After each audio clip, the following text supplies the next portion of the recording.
Hello everybody, and welcome to another edition of Southern Shadows and Dust from beautiful historic downtown Canoe, Alabama.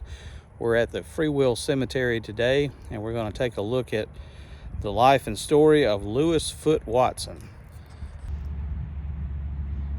There's a lot of interesting stories in the Canoe area, and a lot of interesting characters have graced the pages of the area's history over the years, but Lewis Foote Watson is an interesting story for a whole nother set of reasons. The time that he spent in Canoe, his family moved here from Wilcox County, and he moved to Canoe according to the Atmore record, story of February 18th, 1909.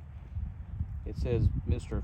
F. Watson has moved his family to Canoe. We welcome them in our midst. Canoe, February 16th, 1909 edition.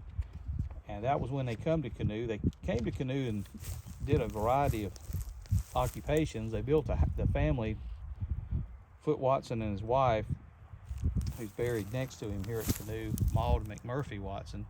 They built a home on what is now South Canoe Road, which still stands, which was later his son Jim Bob Watson lived in it, and he was involved in Watson Klein Hardware and later Watson Hardware. Lewis Foote Watson and his brother took a job in a cotton gin in Canoe, which is where the present day First Baptist Church is. And they were working in that cotton gin in the fall of, near the late summer of September 1910. September 8th, 1910 edition of the Atmore record records the following. Hurt in cotton gin. News reached here yesterday from Canoe of the serious accident that occurred at the Watson Gin Company's plant at that place. Mr. Lewis Foote Watson, who was arranging some machinery, was struck on the head by a flywheel, causing concussion. He was carried to Mobile last night for an operation. Now, what the story doesn't tell you is that Canoe had a brand new doctor in the town that had just set up shop there, graduated from Alabama Polytechnic Medical School, which we now call Auburn, and his name was Dr. Stallworth. Stallworth was actually from Monroe County, and he was attempted to lure him to Atmore as a doctor, but the business community of Canoe came to him and wanted him at Canoe because Canoe needed more doctors and such. So he had just settled in Canoe.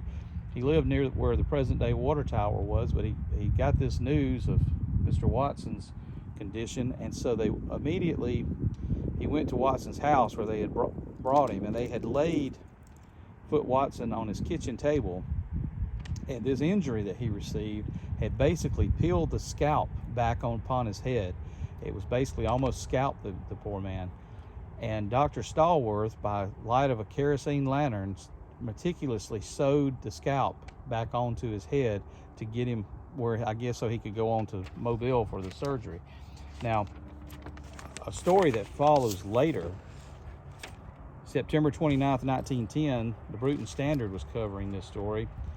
It says, from Mobile, September 24th, L.F. Watson, a prominent merchant and ginner of Canoe, Alabama, was taken to New Orleans this afternoon by his brother, Dr. L. Watson, to be placed in an infirmary.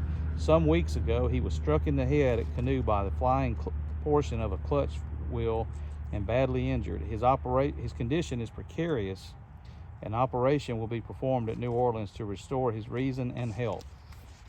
And he recovered from this terrible accident and went on to run a store on the north side of Canoe.